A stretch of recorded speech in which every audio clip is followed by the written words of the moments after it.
What's going on, bottom line viewers? It's Mitch back here with another NFL video. In this video, the top needs in this year's draft for the NFC South. How I would play GM for each team in the NFC South, how I would game plan this year's draft, and how I would address and attack their top needs in the 2022 NFL Draft. If that sounds interesting to you, don't forget to spike that like button. Also, subscribe to the channel for more BLV NFL content on all 32 teams here on the channel. So subscribe and let's get to the NFC South, beginning with the Atlanta Falcons.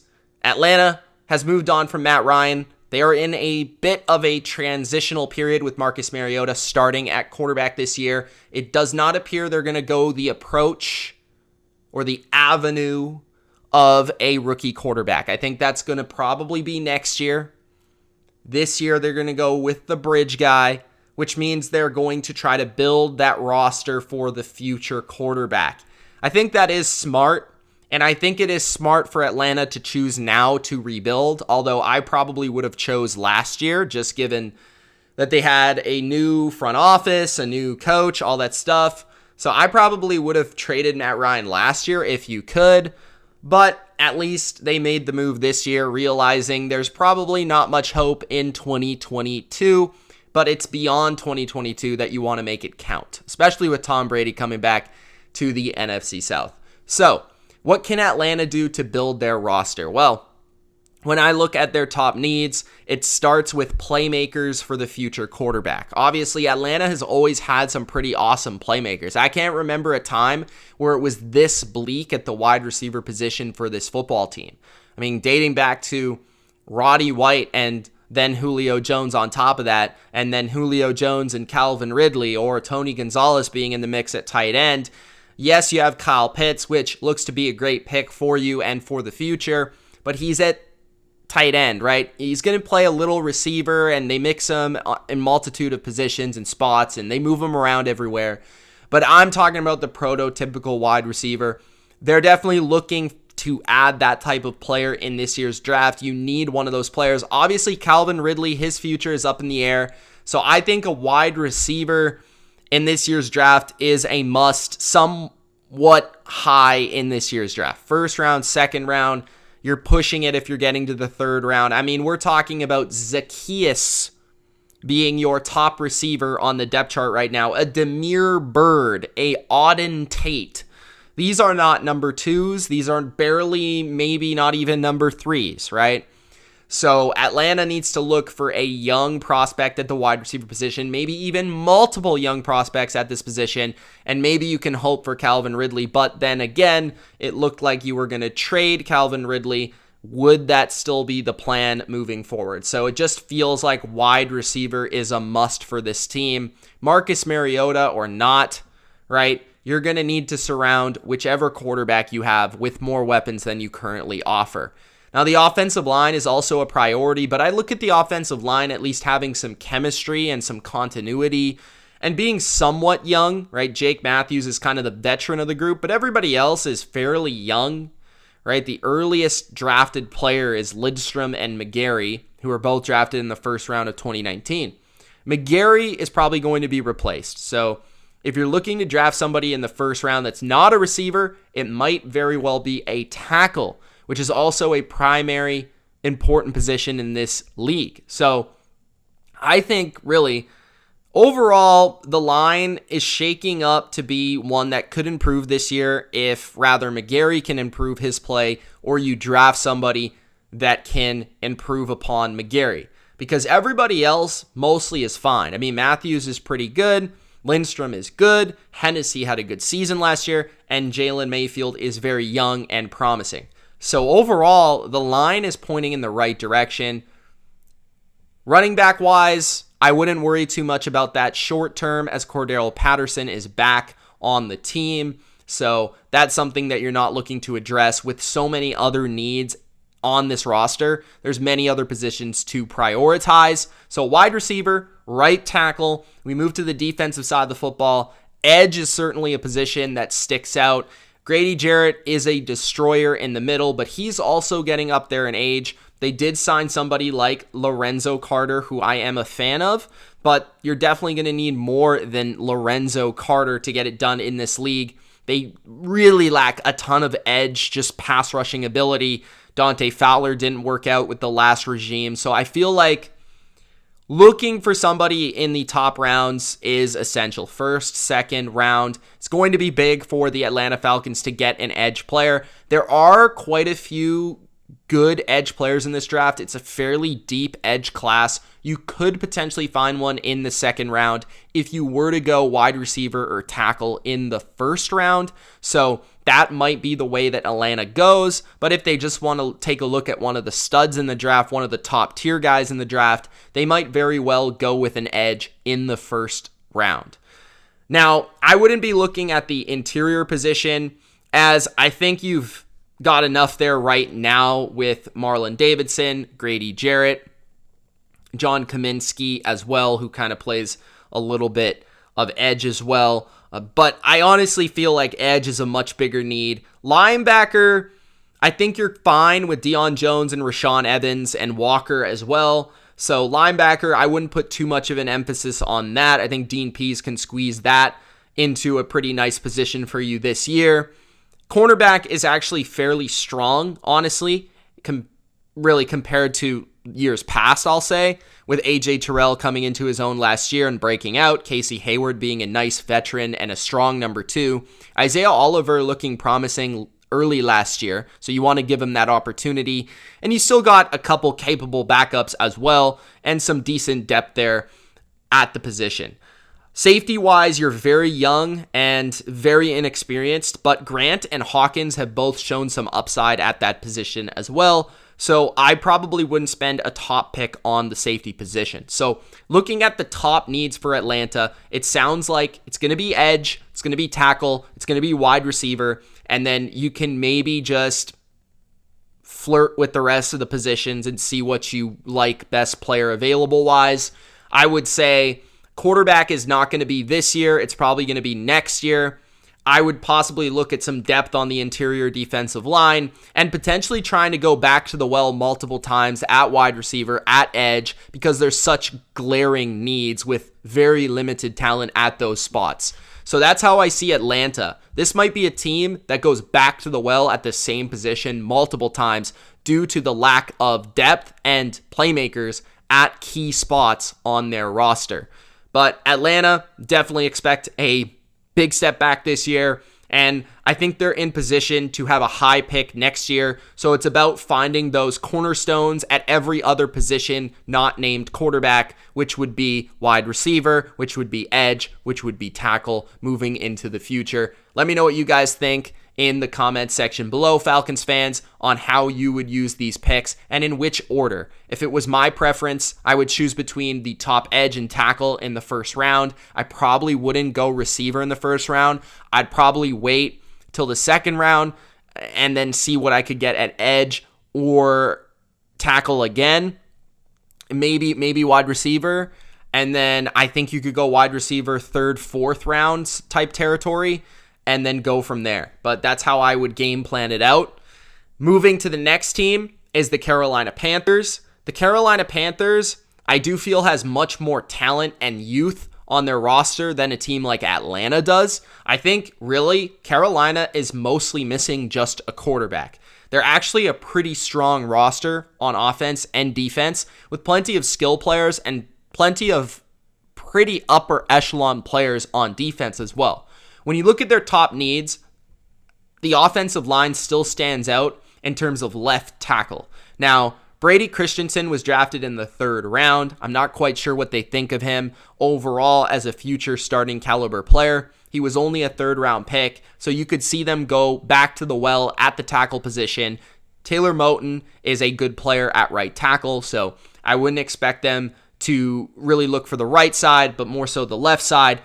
Same as left guard, where it's still kind of troublesome with Pat Elflein just not being a good player, which was a terrible contract, but he's probably going to be starting this year just due to the contract that they gave him. So I view left tackle being the big notable move on offense that they could make in this draft. besides the quarterback position, which definitely seems like Carolina is one of the teams that could be in on a quarterback. If it was me,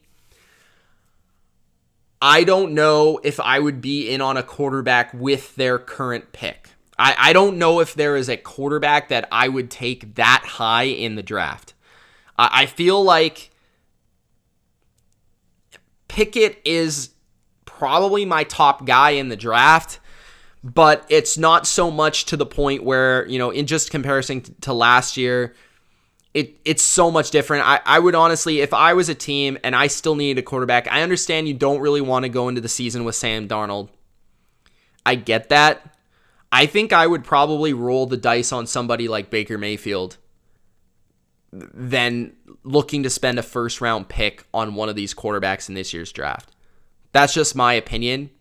If one of them fell to the second round, maybe I would take a look at a Corral in the second if he falls that far. I know that he's been rumored to go in the first as well. I mean, I think he probably should go in the first. I'm pretty high on him.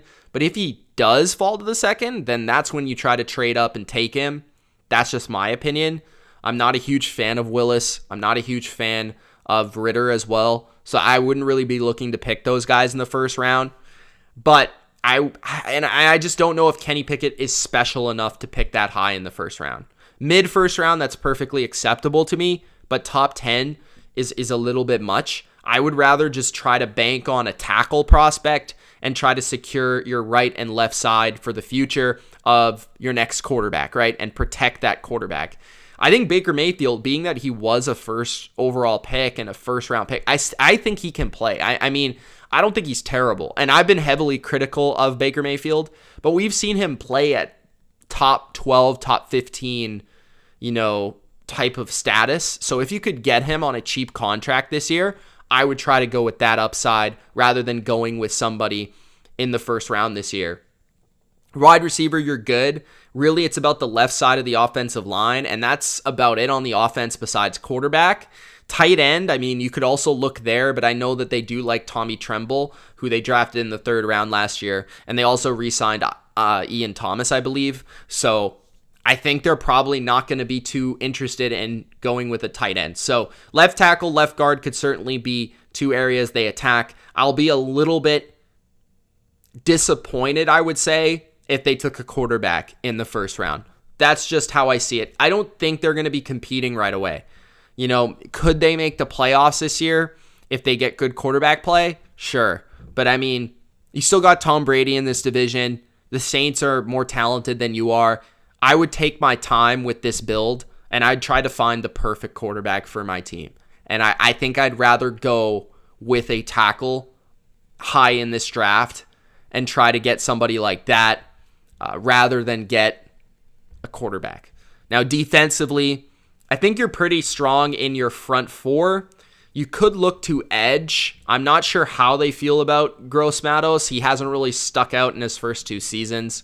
So I feel like they could also go to the edge position rather high in the draft or in the second or third round.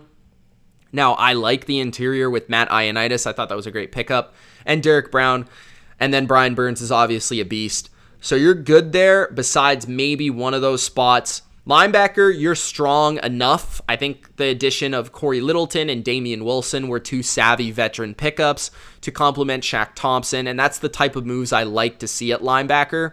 Trying to become average rather than, elite. I don't think you need to be elite at linebacker. There's not many absolute studs at linebacker. Shaq Thompson is kind of that second level of good player at that position, and complementing him with a couple role players is not a bad idea.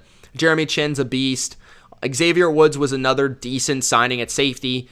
And getting back Dante Jackson, having J.C. Horn, I'm intrigued to see what C.J. Henderson looks like on your defense this year. I think that is probably what their starting secondary is going to look like. I don't think they're going to make any big moves at the secondary spots unless they make another trade like they did with Gilmore, but I wouldn't expect that either. So really defensively, I think it comes down to finding an edge player and potentially finding safety for the future because I don't think Xavier Woods is going to be the guy long term. So yeah, I really view the moves here for Carolina is pretty obvious. I think it's left tackle, it's left guard, it's possibly developmental quarterback, and it's edge. And those are the top 4 needs for me. And I would probably look for left tackle in the first round, edge or guard in the second round, and then continue from there. Maybe if it was me, maybe I would go left tackle, edge, guard, and then 4th round-ish, your 4th pick. I'd maybe go with safety or linebacker, and then just continue to pick best player available.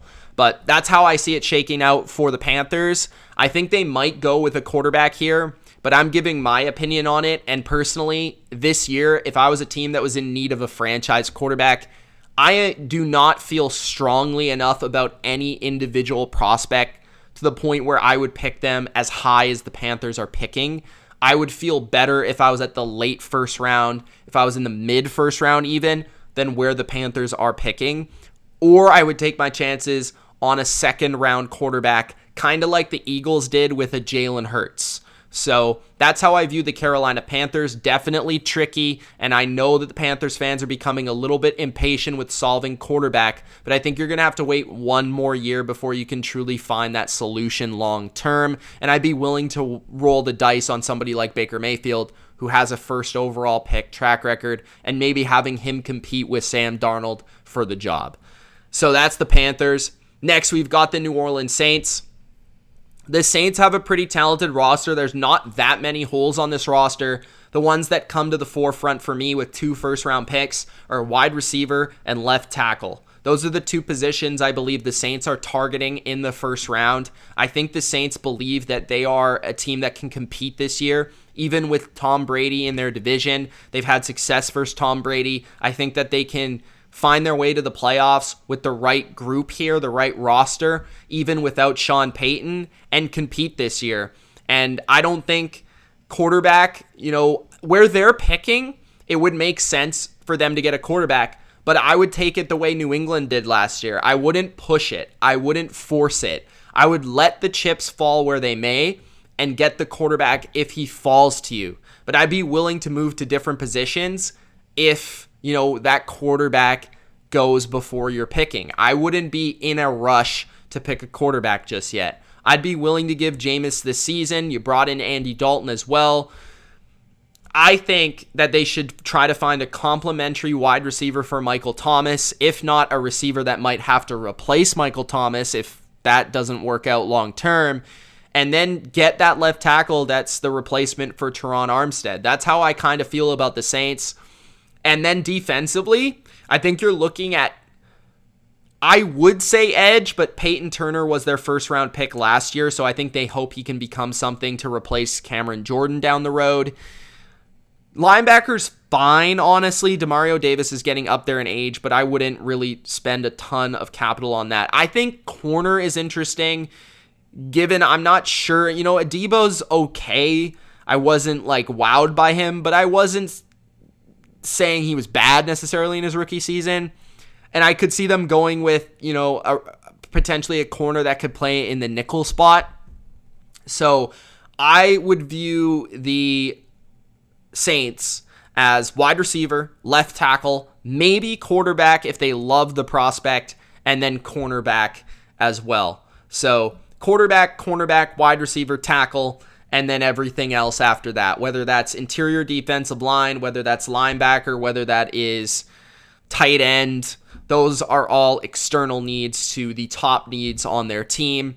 And if it were me, I would look for wide receiver and tackle in the first round. Now, I understand that majority of them are going to be picked probably by the time you select twice. So at that point, maybe I look for my favorite quarterback, or maybe I look for, other than the wide receiver position, maybe one of the top corners in the draft.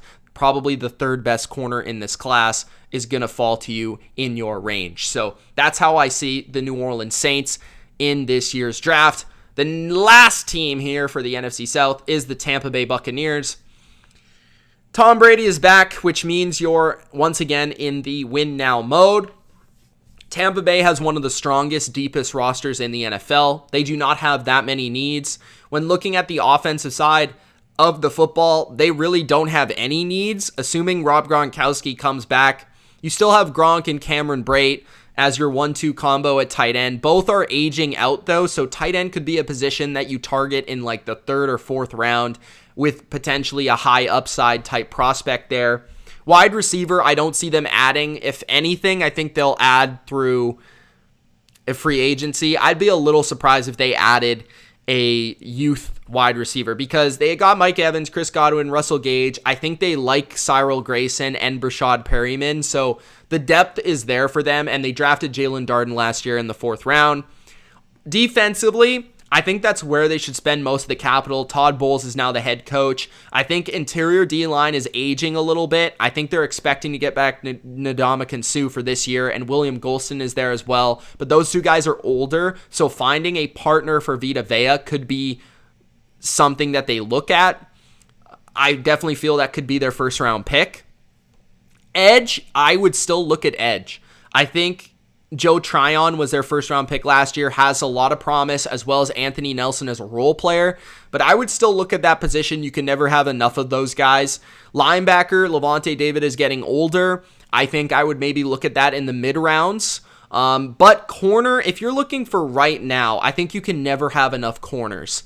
If the Bucs were to spend their 1st-round pick on a corner, I don't think that would be a bad pick whatsoever. Maybe it's not the most apparent need on their team, but I feel like if you could hit on a corner, that would do so much for this team entering 2022 to be able to have another corner here, specifically a guy that could play in the nickel spot, and then have Carlton Davis and Jamel Dean on the outside, have Sean Murphy-Bunting more in a depth role, be able to play Logan Ryan more at safety. I think those things would all benefit the Bucs to going with a corner here. It just adds more dimension, flexibility, versatility for the Bucs defense. So really, if I'm the Bucs, they have a lot that they could do here because they have so much depth and so much talent. I feel like they probably will go rather D-line or in the secondary somewhere. And that's how I see it for Tampa Bay in the 1st round. From the 2nd, 3rd, mid-rounds, I think they're going to look to add maybe a offensive playmaker, tight end, running back, or a depth player at edge or linebacker. So the Bucs, definitely look for them to majority of the time stay on the defensive side of the football, but to flirt a little bit later in the draft with some offensive guys like running backs and tight ends. That's how I see the NFC South, guys. That's how I would plan it out. That's how I would game plan it. Let me know in the comments what you think. Bucs fans, Falcons fans, Saints fans, and Panthers fans. Definitely want to hear what you think. That's the NFC South. The top needs for each team. Let me know which prospects and which positions you would like to see your team select. It's Mitch. Thanks for watching. Gronk spiked the like button. We'll see you in the next video. Peace!